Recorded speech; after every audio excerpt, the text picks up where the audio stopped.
siratal ladzina an'amta 'alaihim ghairil maghdubi 'alaihim waladdallin. Seperti biasa, sebelum kita tutup, kita baca kitab Al-Mawa'idul Usbuliyah. Kemarin sudah hadis yang ke-10 kemarin ya, menceritakan tentang surga dan neraka.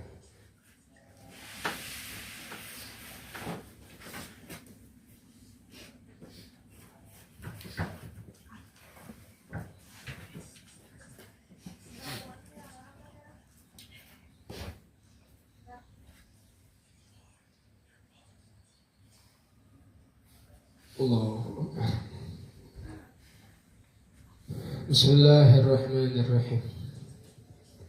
Alhamdulillahirabbil alamin wa sallallahu ala sayyidina Muhammadin wa ala alihi wa sahbihi ajma'in. Subhanaka la ilma lana illa ma 'allamtana innaka antal alimul hakim.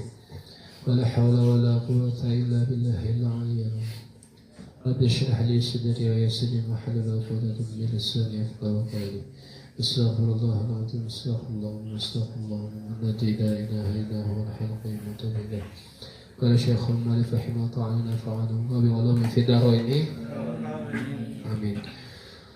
Wa ruwiya 'anil Mughirah bin Syu'bah radhiyallahu ta'ala anhu anna an-nabi sallallahu alaihi wasallam qala naja Musa rabbahu qala rabbi akhbirni an akhira man yadkhulul jannah lam yakunu lahu fil jannah. Hadis ini diriwayatkan oleh sahabat Mughirah bin Syu'bah radhiyallahu ta'ala anhu bahwa Nabi Muhammad sallallahu alaihi wasallam bersabda, Nabi Musa alaihissalam itu suatu ketika bermunajah kepada Allah Subhanahu wa ta'ala, bertanya kepada Allah, wahai Tuhanku, berikanlah kabar kepadaku tentang orang yang terakhir masuk ke dalam surga. Ya, jadi Nabi Musa ini suka bertanya kepada Allah Subhanahu wa ta'ala. Nah, salah satu pertanyaan beliau itu pernah beliau bertanya tentang orang yang siapa nanti terakhir yang masuk ke dalam surganya Allah. Apa yang didapatkan daripada surga? Yang kita tahu tuh, orang semuanya nanti, kata Rasulullah, kullu ummati yadkhulul jannah, setiap umatku masuk ke dalam surga, illa man aba, kecuali mereka yang tidak mau. Nah, yang mereka tak tahu tadi ini, yang tak mau itu nanti masuk dulu ke dalam neraka, dicuci dulu, dibersihkan dulu, ya. Nah, lantas ada nanti yang paling terakhir nanti berada di dalam neraka, lantas keluar dimasukkan ke dalam surga. Maka kata Rasulullah, kata Allah Subhanahu wa ta'ala, ya Musa, la yabqa fin nari muslimun illa rajulun wahidun ukhrijuhu bi rahmati wa yaqifu ala babil jannati fa aqulahu udkhulul jannah. Wahai Musa, kata Allah, tidak akan tersisa satu orang pun di dalam neraka, seorang muslim, kecuali seorang laki-laki yang aku keluarkan sebab aku berikan rahmat, ya. Jadi kita tuh banyak masuk ke dalam surga itu sebab rahmatnya Allah. Kalau nak mengandalkan amal ibadah kita jauh amal ibadah kita. Tapi orang-orang itu, bahkan orang-orang yang besar, waliyun min awliyaillah, kayak model cerita Sayyidina Umar itu kan, masuk sebab dianya masuk, beliau melepaskan burung di pipit. Sayyidina Imam Al-Ghazali begitu juga ketika dia nulis buku, hinggaplah lalat yang menyedot daripada tintanya didiamkannya sampai dia kenyang. Sebab itulah Allah masukkan ke dalam surga. Jadi jangan meremehkan amal yang kecil. Tengok di jalan ada paku, takut nanti kena sepak semua orang atau kena motor, atau nanti itu bisa menyebabkan kita masuk dalam surganya Allah Subhanahu wa ta'ala. Wa ma umiru illa liya'budullaha mukhlishina lahud-din. Tidaklah mereka diperintahkan untuk beribadah melainkan ikhlas ya kepada Allah Subhanahu wa ta'ala. Kadang amal ibadah banyak itu buat kita ikhlas. Ingat-ingat terus. Nyumbang ke masjid 1 juta itu dia ingat terus iya kan? Wah sudah aku nyumbang kemarin pembangunan masjid. Ada perbaikan jalan nyumbang semen 10 sak, iya kan? Nah kadang yang ingat-ingat begitu tuh kadang-kadang itu tak ada nilai pahala. Kenapa tak ada ikhlas? Kata ulama, ciri-ciri orang yang ikhlas itu adalah orang yang beramal seperti orang yang buang hajat. Kalau orang buang hajat, orang buang hajat itu dia tak mikir lagi apa yang dimakan tadi. Aduh ayam koprek tadi, aduh hai buang itu kan. Aduh hai anggur tadi kemakan, kebuang juga ya kan. Orang yang ikhlas itu kayak gitu kata ulama. Ketika dia membuang kotorannya, dia tidak ingat lagi apa yang dia makan. Kadang-kadang amal yang kecil itu yang kita tidak ingat, sehingga kita masuk ke dalam surganya Allah Subhanahu wa Ta'ala. Ya Allah ya. Itu kelas-kelas ulama-ulama besar seperti Sayyidina Umar, Sayyidina Imam Al-Ghazali, ya, dan para imam-imam yang di dalam sebuah hikayah dalam mimpinya para waliullah bertemu mereka dalam mimpi, menceritakan bagaimana Allah memperhatikan mereka, ya, diberikan rahmat sebab amal-amal kecil mereka. Nah rahmat inilah yang menyebabkan orang tadi kata Allah masuk ke dalam surga.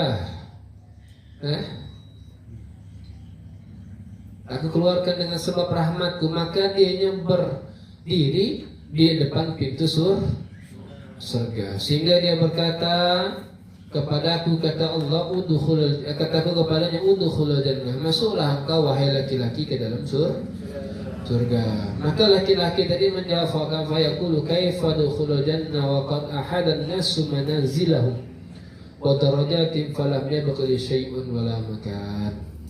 Ya Allah, macam mana aku ni nengok di dalam surga semua ini sudah penuh.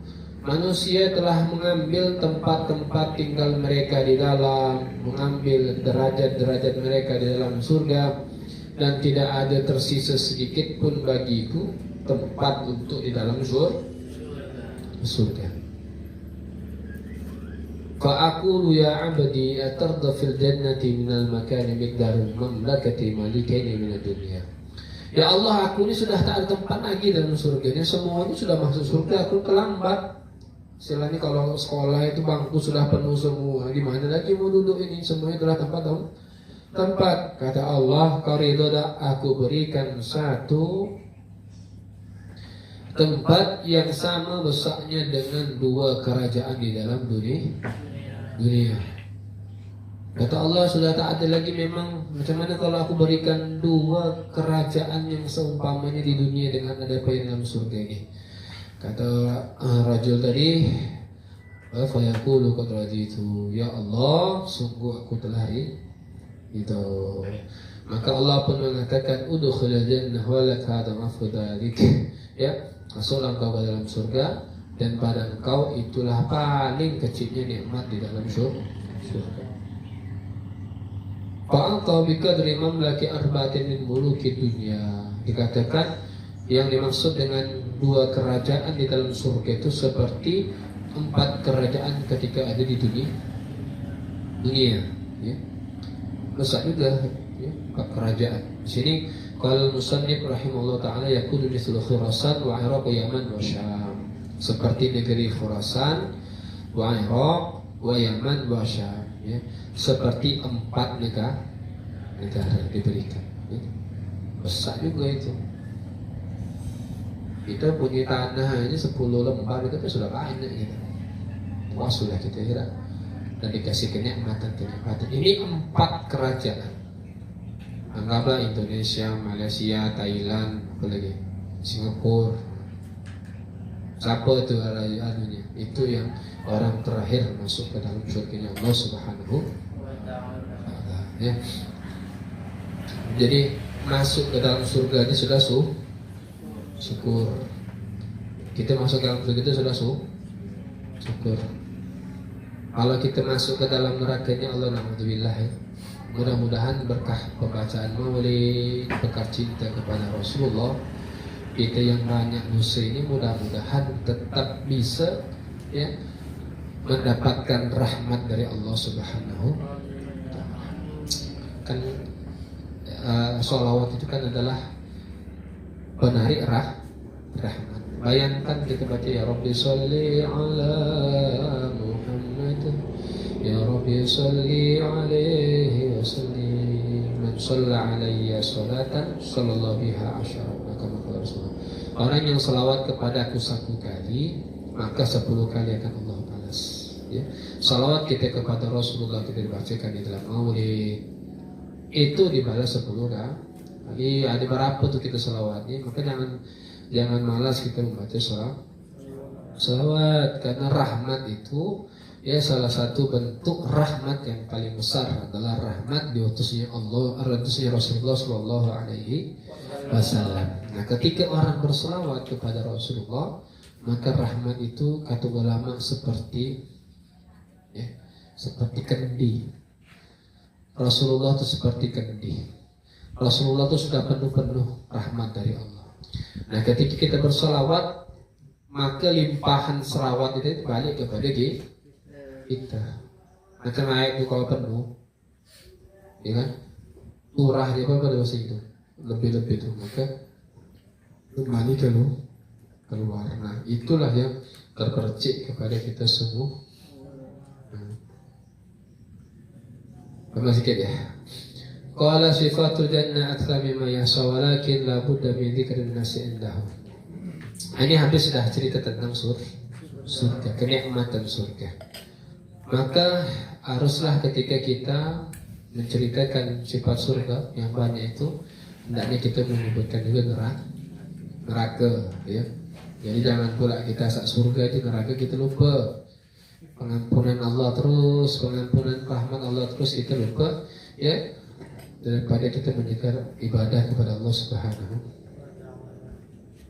Hadis ini diriwayatkan oleh Imam Anas bin Malik radhiyallahu taala anhu, manakala turun ayat wa inna jahannama la mau'iduhum ajma'in.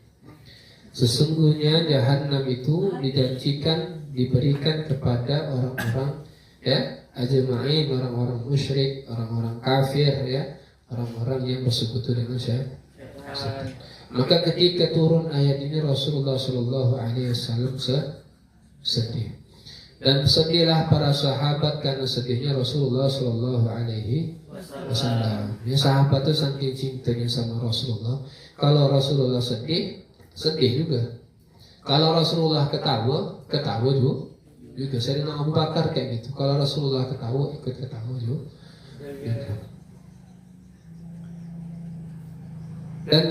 Dan tidak mendapati mereka apa yang turun daripada malaikat Jibril alaihissalam, dan tidak mampu untuk bertanya kepada Rasulullah.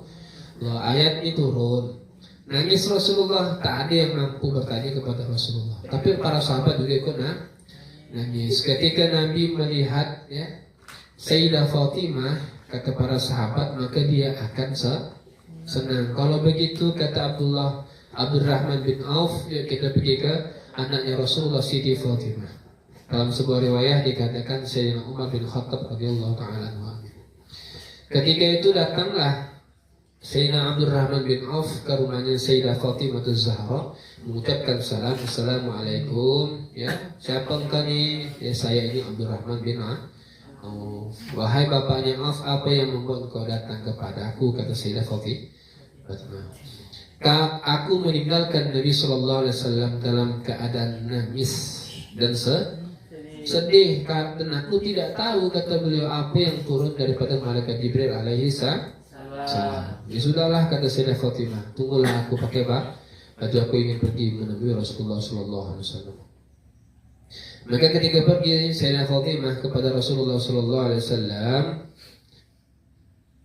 dia supaya bertanya apa sih yang diturunkan oleh malaikat Jibril sehingga engkau menangis wahai Rasulullah, ini ditanyakan kepada Sayyidah Fatimah. Maka Sayyidah Fatimah itu memakai pakaian yang dijahit dengan 12 tempat, ya, yang dijahit dengan sabuk dan pelepah turma. Ya. Begitu zuhudnya ya Sayyidah Fatimah, orang yang paling ya Rasulullah kan orang paling hebat di dunia, cuman anaknya pakai baju yang istilahnya itu dijahit. Jadi tidak boleh ya kita pakai baju yang koyak. Kalau kita pakai baju yang koyak itu mewarisi ke pakiran. Baju ada koyak dipakai kerja dijahit lah ya. Nah, tapi kalau misalnya dia itu dijahit tidak apa ya. Kalau baju kerja kita itu kan karena bajunya belakang koyak, kaki kita koyak ya kan. Nah, itu mewarisi ke pakiran. Nah, harus ya, Sayyidah Fatimah ini 12 jahitan yang ditempel dengan itu daun kur.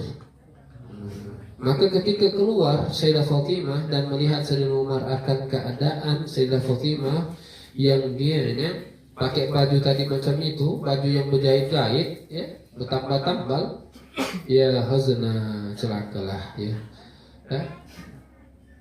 Lihazi binti Muhammad sallallahu alaihi wasallam fa inna banatu ghusl ya bisihar wa salam rasulullah fi shumnat fi safr qad khabisa masyaallah baraka subhanallah. Ya kata Sayyidina Umar ya, aduhai ya, Rasulullah ini anaknya sungguh menyedihkan ya. Padahal Rasulullah ini orang yang paling mulia, orang-orang daripada rajanya ya Kaisar ya, rajanya Mesir rajanya Perancis, Romawi, itu mereka memakai baju dari sutra. Sedangkan Rasulullah, anaknya Rasulullah itu pakaiannya dijahit 12 jahitan ya, dengan kelapa pasir.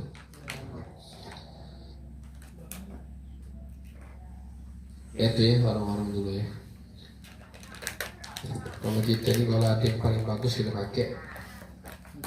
Tapi ada juga cerita sahabat Rasulullah tuh yang dipakai baju itu ditegur sama Rasulullah ya. Artinya pandangan orang terhadap pemimpin ketika anaknya pakai baju aneh-aneh ya, itu pasti akan dihujat. Makanya tak ada megah. Ini lagi viral sekarang nih ya, di bansos pakai baju lapis peluru gak ada kawannya, itu tidak juga. Memang seperti itu sunnahnya, sunnatullahnya. Artinya kalau pejabat itu jangan terlalu bermegah-megahan berpakaian. Tapi kalau orang biasa ya, orang biasa yang diberikan nikmat sama Allah juga jangan pakai baju yang compang-camping. Suatu ketika sahabat ditegur sama Rasulullah. Ya Abdullah bin Mas'ud orang yang paling kaya pada zaman Rasulullah itu kata ya Rasulullah, kali tak ada baju lagi ya yang dipakai, sudah seragam banget ya. Ya, tak adakah nikmat yang Allah berikan yang kau bisa kau tampakkan kepada orang bahwa kau diberikan nikmat. Semenjak itulah beliau pakai baju yang istilahnya rapi, bagus. Karena orang-orang yang kaya itu rugi. Kalau dia pelit sama orang lain, ya mungkin ya. Tapi kalau pelit sama diri sendiri, kebun 10 baris, makan ikan asin terus 5.000 lah tuh belinya, tahan seminggu gak ada kawan. Ya, kebun aja sampai 10 lembar makan ya. Maka Sayyidina Ali itu suatu ketika beliau ditegur sama sahabat. Sayyidina Ali ini itu memasukkan kendi di dalam air ya. Kendi ini supaya dingin. Ketika diminum sama Sayyidina Ali, airnya dingin. Jadi orang dulu begitu ya, di bejana masukkan wajan teko yang tak dimasukkan naik ke situ, dipendap, nanti jadi dingin. Kalau kita kan pakai batu es tuh ya, beli batu es enaknya. Kalau zaman Rasulullah enggak, ditegur sama sahabat ya, Sayyidina Ali, kau ini tak ada warok ya, kau ini bersedap-sedapan dengan dunia. Kata Sayyidina Ali, sesungguhnya ketika aku minum dengan air yang dingin ini, aku betul-betul merasakan syukur sampai dalam hati aku kepada Allah Subhanahu wa Ta'ala. Artinya dia bersyukur kepada Allah. Sayyidina Ali bersyukur itu memang tulus dari hati, sehingga pahalanya lebih besar ketimbang dia menahan daripada makan, minum daripada air-air yang seperti itu. Jadi pandangannya macam mana kita bersyukur kepada Allah yang punya kebun 10 lembar. Janganlah si makan ikan asin terus awak. Belilah model ikan buala, ya, dan ikan tenggiri, ya. Itu bentuk daripada syukur kepada Allah Subhanahu wa Ta'ala. Ya, maka manakala Sayyidah Fatimah sikit lagi ya, nanti lanjut setelah ini. Manakala Sayyidah Fatimah itu datang bertemu Rasulullah, bertanya kepada Rasulullah, ya Rasulullah, berkata kepada Rasulullah, apakah engkau tidak melihat bahwa Umar itu heran dengan pakaianku? Maka demi Zat yang mengutus engkau dengan kemuliaan, tidaklah aku dan tidaklah juga atasku aku memiliki firashun, kasur, ya, selama 5 tahun illa masakal khabis, kecuali kulit daripada domba. Lagi tadi kasur sebesar masing-masing buat di kamar tuh kita beli kan, sampai susah mengeluarkannya. Kalau Rasulullah anak beliau itu cuman hamparan daripada kulit domba. Makanya Sayyidina Umar tuh suka betul tidur pakai kasur Palembang. Kasur Palembang itu yang tipis-tipis sudah, ya. Begini lah, tipis ya, tipis. Kalau supaya bangunnya jadi kalau tebal betul kasur itu tidur tuh, ya, ayah bangunnya ayah itu melalur gitu ya. Nah, Sayyidah Fatimah itu selama 5 tahun tidak pernah tidur dengan kasur. Ya, siang harinya kami gunakan sebagai tikar ketika kami bertemu Allah. Maka kata Rasulullah SAW, ya Umar, da'ibnati la'allaka takunu fil bakhil sabiq. Wahai Umar, panggillah anakku, katakanlah sesungguhnya mudah-mudahan dia termasuk orang yang pertama masuk ke dalam surga. Jadi banyak-banyak husnuzon sama orang, ya. Jangan pula kita tengok orang, mudah-mudahan kita bilang banyak hubud dunia. Ada juga orang yang kayaknya itu tadi punya duit mungkin lebih suka nampak kan, tergantung daripada pada orang, ya. Nama Imam Malik itu ya, ada Imam Lais namanya. Imam Lais ini itu salah satu imam madhab. Madhab itu ada 7 salah ya, ada 11 berapa. Cuma yang bertahan cuma 4. Imam Syafi'i, Imam Malik, Imam Hanafi, Imam Hanbal, Ahmad. Ada Imam Lais, alim juga sezaman dengan Nabi, sezaman dengan Imam Malik. Itu alim luar biasa, kan? Tapi kayanya luar biasa. Jadi ketika saat itu datang menemui Imam Malik, itu beliau dihadiahkan sama Imam Malik dari tampan dari kurma yang paling mahal. Ya. Ketika dibalikkan dengan, ya, penuh dengan emas tampan tadi itu. Ya. Kata muridnya, berarti Imam Malik ini, ya, Imam Lais ini orang yang berbudut dunia. Tidak, ya. Beliau itu sebelum habis waktu untuk dizakatkan hartanya, sudah tak ada lagi yang bisa dizakatkan, artinya dikasih ke ulama-ulama, ke Imam Malik, ulama pada zaman itu semuanya dikasih. Ya. Jadi ulama itu kalau tengok ada yang kaya, ya memang seperti itu. Imam Romli, Imam Hajar juga begitu. Ya, Imam Hajar, Imam Romli ketika beliau tuh banyaklah cerita dia. Jadi ulama tuh ada yang pada zaman itu memang tak berduit, ada zaman itu yang berduit. Tapi hakikatnya mereka sama, ya, orang-orang yang menjaga diri dari sesuatu yang diharamkan oleh Allah Subhanahu wa Ta'ala. Ya. Dia belum ada lagi cerita masalah neraka nih. Ini baru cerita Sayyidah Fatimah menemui Rasulullah Sallallahu Alaihi Wasallam untuk menanyakan apa yang membuat Rasulullah menangis. Ya. Kalau Nabi, ya, bersambung. Wallahu a'lam bishawab. Al-Fatihah.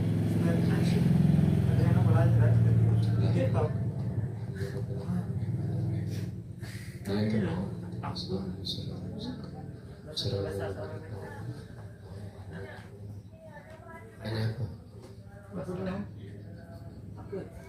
apa? Pertanyaan dosa terbesar seorang laki-laki terhadap keluarganya apa itu, Ustaz? Dosa terbesar.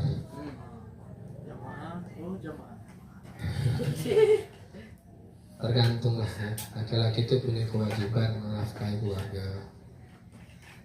Segi keluarga terus juga diwajibkan untuk mengajarkan keluarganya. Apalagi suami ya. Jadi kalau ditanya dosa terbesarnya laki-laki itu tidak mengajarkan agama kepada keluarganya. Tidak ada rasa apa maksudnya? Rasa cemburu terhadap agama keluarganya.